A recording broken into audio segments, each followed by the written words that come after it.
Feliz de estar aquí en una versión más de Activación Profética. Le digo algo, creo que si usted ha guardado en su corazón alguna frase, algún parrafito de lo que habló el pastor Raúl Ramos, algún parrafito de lo que habló nuestro Padre Espiritual, ya usted tiene dos herramientas. Usted ha venido a ser activado. En primer lugar, escucharemos la voz de Dios, la voz profética de Dios, para saber cómo Dios va a hacer sus milagros en este tiempo. Entendiendo que nosotros no podemos hacer nada si nosotros no activamos nuestra fe.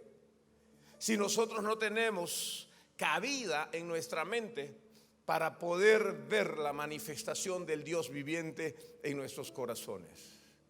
Hoy día hay una fiebre. Seguramente usted también la ha vivido. Todos quieren iglesias y todos quieren iglesias grandes. Y amén por todos aquellos que quieren una iglesia grande.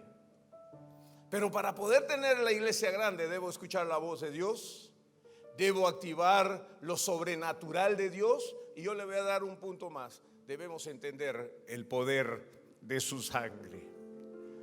Si el poder de la sangre de Cristo Jesús no hace lo que tiene que hacer en tu vida, si tú no le das cabida a entender de que hay uno más grande que ti, nada va a pasar. Porque se han levantado muchas doctrinas en este tiempo. Y ahora están hablando de qué cosas debes hacer o no debes hacer. La gente puede decir lo que quiera, pero si tú entiendes que hay uno más grande que ti, si tú entiendes que hubo alguien que derramó su sangre por tu vida, entonces tú estarás entrando a vivir en un nuevo tiempo, en un tiempo de pactos, donde Dios derramará del poder de su gloria para que tú puedas ser levantado y empoderado a través del pacto en la sangre de Cristo Jesús.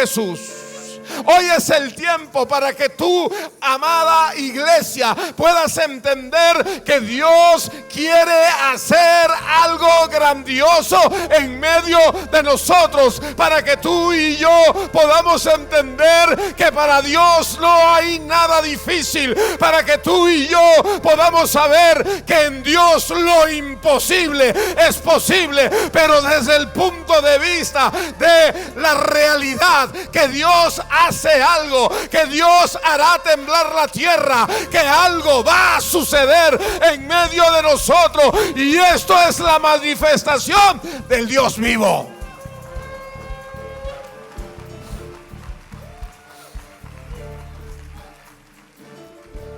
Yo no sé si usted se ha dado cuenta, pero hoy día quieren llevarnos a vivir un cristianismo de liviandad. Como todo depende del prisma con el que usted mira, quieren llevarnos a hacer entender, nos quieren engañar de que ser un seguidor de Cristo es algo fácil. Pero estas doctrinas no son bíblicas, son diabólicas, porque Dios va a mirar tu corazón. Dice la palabra: sobre toda cosa guardada, guarda tu corazón, porque de él mana la vida. Fíjate, se han levantado gentes en contra de la iglesia apostólica. De frente. Se han levantado gente que dice que ya no hay que diezmar. Se ha levantado gente que dice que ya no hay que bautizarse. Usted escucha ahora nuevas doctrinas donde estamos escuchando, y esto seguramente nos ha dejado perplejo a muchos, de que ya hay comunidades cristianas gays. Eso no tiene nada que ver con el evangelio de Dios, porque la Biblia llama las cosas por su nombre y dice que tenemos que ser personas que reconocemos la grandeza de el nombre de Cristo Jesús. Usted y yo necesitamos entender que el poderoso de Israel pagó el precio por nuestras vidas. Fuimos comprados para entrar y vivir en un tiempo de gloria. Pero este es el tiempo para que la iglesia de Dios se levante. Este es el tiempo para que la iglesia de Dios se active. Este es el tiempo para que la iglesia de Dios milite.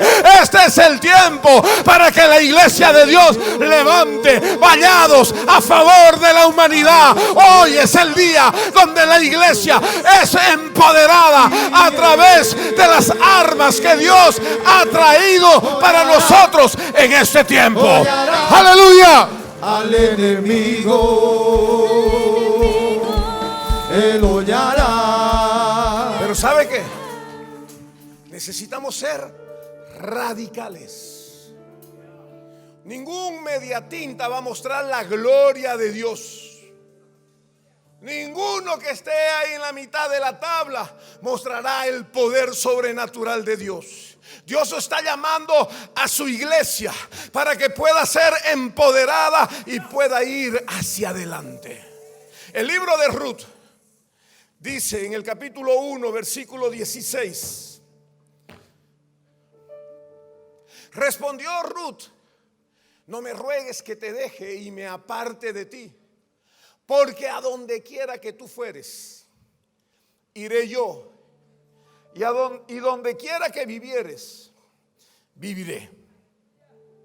Tu pueblo será mi pueblo y tu Dios mi Dios.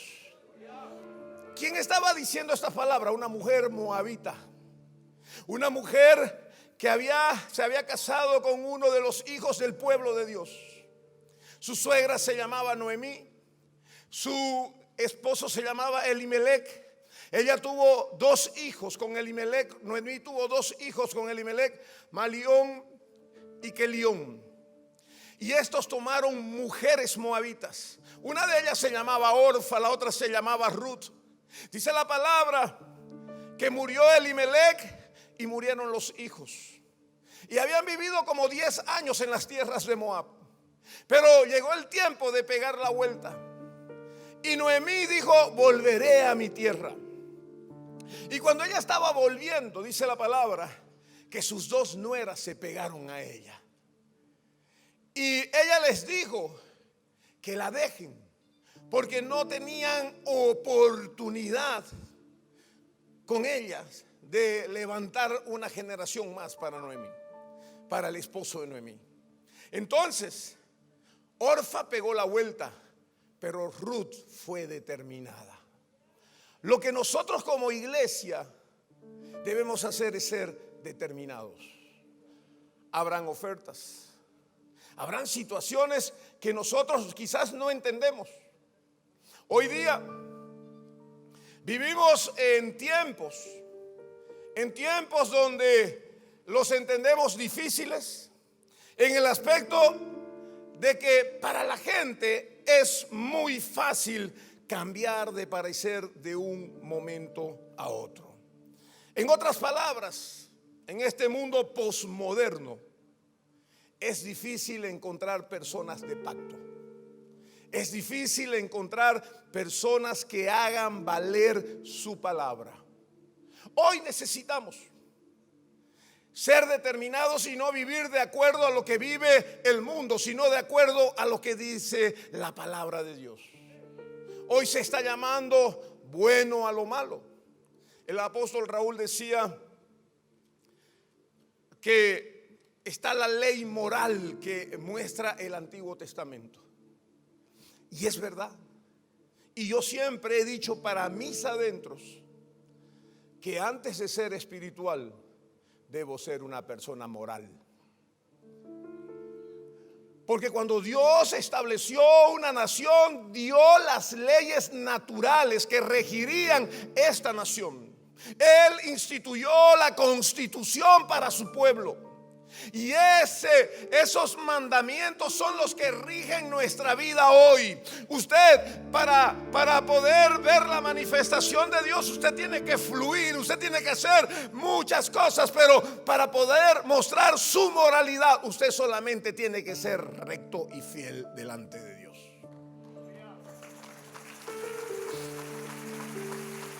Y mire, necesitamos ser personas de pactos. Y si usted mira hoy estamos siendo sacudidos por las corrientes que hay en este mundo. Nos hemos llenado de movimientos y la iglesia está callada. Y la iglesia deja que entren los movimientos y hagan estragos dentro de sus filas, cuando en realidad nosotros deberíamos levantar el nombre de Cristo Jesús. Deberíamos levantar la palabra de Dios. Bienvenido todos los que quieran cambiar a las iglesias de Dios. Bienvenido todos los que quieran tener una nueva oportunidad de vida. Pero no podemos permitir que la voz profética de Dios sea callada en nuestras iglesias. Necesitamos activar el fuego de Dios. Y para poder activar el fuego de Dios necesitamos ser determinantes. Necesitamos saber que la fidelidad nunca viene por imposición, sino más bien por una decisión que nace de lo que yo tengo en mi corazón. Oportunidades para caer, para fallar, tendremos siempre. Y tendremos los justificativos. O sea, ¿se recuerdan cuando éramos chicos? Nos decían, desde que se inventó la excusa, nadie es culpable. Creo que necesitamos cambiar de vida. Necesitamos tomar decisiones, pero decisiones que sean valederas hasta el último instante de nuestras vidas. Sabe que yo me sorprendo porque nos ha sucedido de todos. Después de la pandemia sirvió para todos. A algunos calentó, a otros enfrió y a otros echó. Pero yo digo, después de 30 años no te puedes ir de un lugar porque ha sido tu vida. Porque ¿qué vas a hacer con las historias de 30 años, de 40 años? Cuando defendías tal vez una posición y hoy quieres contradecirla. Tal vez tú te creas tus palabras, pero ¿qué de los que vienen detrás de ti? Necesitamos ser determinantes en la vida. Fíjese, fidelidad significa firmeza y constancia en los afectos, ideas y obligaciones y en el cumplimiento de los compromisos establecidos. Ruth fue hallada fiel y Dios la recompensó trayendo la bendición sobreabundante, ya que le dio una nueva familia. ¿Qué pasó con Jesús? Jesús se entregó por completo en el huerto de Getsemaní. Y la verdad que cuando nosotros entendemos, dice la palabra que Él sudó como gotas de sangre. Y usted y yo necesitamos entender. Y sabe que estaba buscando en el diccionario para que usted pueda ver qué sucede o por qué se da el sudor en los hombres. Dice, los momentos extremos en la vida del ser humano están enmarcados fisiológicamente por el sudor como un medio de refrigeración. Es decir, que el sudor trae un equilibrio corporal conocido como transpiración. El sudor también puede ser causado por como una respuesta física a la excitación y al miedo. Yo no sé si usted A ver, cuando duermen, algunos se levantan sobresaltados alguna vez. Amén. Yo me levanto y transpirando. Y no solo transpirando, hasta con el pulso del corazón, los latidos del corazón rápidamente acelerados. ¿Por qué? Porque tal vez nos soñamos feo, tuvimos miedo en el sueño o quedamos excitados por alguna situación. Bueno, cuando Cristo Jesús fue a orar en el huerto de Getsemaní, dice la palabra literalmente que Él sudó como gotas de sangre. ¿Qué estaba sucediendo en el Maestro? ¿Qué estaba sucediendo con Cristo Jesús? Si usted mira,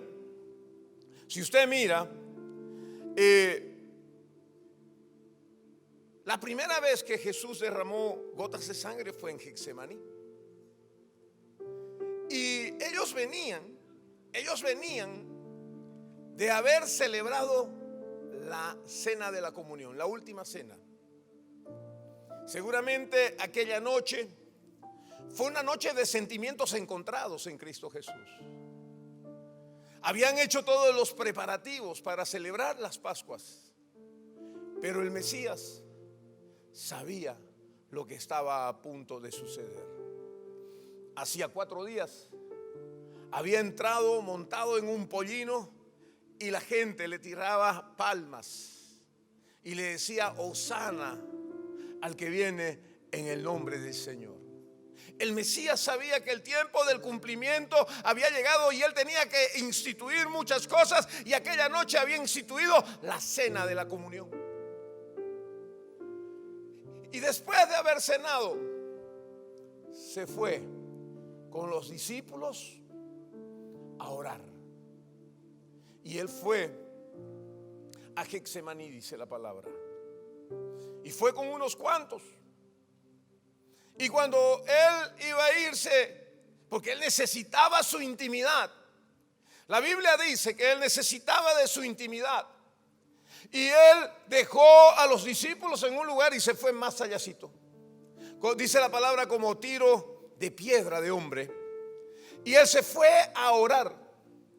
Y fue allí donde pasaron todas estas cosas. Y la palabra de Dios en el libro de Lucas, capítulo 22, versículo 39 al 46 dice: y saliendo, se fue como solía al monte de los olivos, y sus discípulos también le siguieron. Cuando llegó a aquel lugar les dijo: orad que no entréis en tentación. Y él se apartó de ellos a distancia como de un tiro de piedra, y puesto de rodillas oró, diciendo: Padre, si quieres, pasa de mí esta copa, pero no se haga mi voluntad sino la tuya. Y se le apareció un ángel del cielo para fortalecerle. Y estando en agonía oraba más intensamente, y era su sudor como grandes gotas de sangre que caían sobre la tierra. Cuando se levantó de la oración, vino a sus discípulos, los halló durmiendo a causa de las tristezas, y les dijo: ¿por qué dormís? Levantaos y orad para que no entréis en tentación. Este pasaje bíblico usted también lo puede leer en el libro de Mateo capítulo 26 versículos 36 al 46, donde especifica que Jesús fue 3 veces a orar. El momento más crucial del ministerio de Cristo Jesús aquí en la tierra fue en Getsemaní. ¿Sabe que la palabra crucial proviene de cruz o de cruce de 2 caminos? Es decir, que Cristo Jesús tenía que tomar una determinación. Hoy día todos queremos la grandeza. Hoy día todos queremos estadios llenos, queremos coliseos cerrados, y amén y gloria a Dios por todo aquello. Pero para poder tener la grandeza de Cristo Jesús, se necesitaba ser fiel hasta la muerte. Se necesitaba haber tomado una determinación para entender que Cristo Jesús sí estaba dispuesto a pagar el precio por cada uno de nosotros. ¿Qué sucedió? El pecado del hombre, el pecado apareció cuando Eva prestó su oído a la serpiente, porque cuando Eva escuchó a la serpiente, entró o cayó ella en la trampa. Dice la palabra en el Antiguo Testamento que los sacerdotes ponían sangre en el lóbulo de la oreja del hombre. ¿Por qué? Porque era necesario quitar el engaño. Era necesario quitar la trampa. Era necesario quitar todo aquello que se había producido miles de años allí en el huerto del Edén. Hoy estamos en un tiempo donde Dios quiere que nosotros podamos ser fieles. ¿Sabe qué? Algo interesante que debemos saber es que cuando Jesús vino a la tierra, Él no era Dios. Y mucha gente piensa de que Jesús era Dios. La Biblia dice que Jesús era hombre. Y yo el día de mañana le voy a predicar algo sobre este tema para poder entender de que hay una persona que usted y yo necesitamos para ser fortalecidos. Y esta persona es la persona del Espíritu Santo de Dios. Si no tenemos el Espíritu de Dios en nuestras vidas, nunca podremos ser victoriosos. Mire, si usted mira, Jesús vino a este mundo, no vino a este mundo como Dios. La palabra en Filipenses capítulo 2 versículos 5 al 8 dice así: haya pues en vosotros este sentir que hubo también en Cristo Jesús, el cual siendo en forma de Dios no estimó el ser igual a Dios como cosa a que aferrarse. Fíjese este versículo 6. Si usted mira, Cristo Jesús allá en los cielos tenía forma de Dios, pero cuando iba a venir a la tierra, Él no podía tener esa forma de Dios, porque entonces para Él no haya sido difícil. Tenía que ser hombre, porque iba a ser un hombre el que iba a redimir a la humanidad. Y eso es lo que nos cuesta entender. Y mucha gente ha sacado doctrinas de que cuando el diablo tentó a Cristo Jesús en el desierto, Jesús lo iba a vencer sí o sí. O sea, es una mentira. Quieren hacernos creer de que Cristo Jesús vino como Dios y que para Él no hubo la prueba. Para Él hubo la prueba. ¿Por qué? Porque Él era hombre. Y si nosotros somos obedientes a Dios, nosotros también tenemos que desarrollar la fidelidad. El versículo 7 dice: sino que se despojó a sí mismo, tomando forma de siervo, hecho semejante a los hombres. Y estando en la condición de hombre, se humilló a sí mismo, haciéndose obediente hasta la muerte y muerte de cruz. Yo quiero que usted entienda cómo habrán sido esos momentos, cómo habrá sido todo este tiempo, porque nosotros vemos hoy de que Jesucristo asumió la responsabilidad de su llamado. Debemos ser responsables, debemos hacernos cargo de lo que Dios ha puesto en nuestras manos. Usted quiere la gloria, primero tiene que ser fiel. Primero usted tiene que ser un hombre que se pueda despojar a sí mismo. Cuando predicamos a Cristo Jesús, ¿a quién engrandecemos? ¿A Cristo o a nuestro ego? Porque hay que velar para que no te creas la celebridad en la iglesia. La celebridad en la iglesia se llamó, se llama y se llamará por siempre Cristo Jesús. Es el tiempo de alabarle, de honrarle, de bendecirle, exaltarle y decirle: gracias, Señor Jesús, porque tú eres el todo en nuestras vidas, porque tú eres lo único grandioso que hay en medio de nosotros. Aleluya.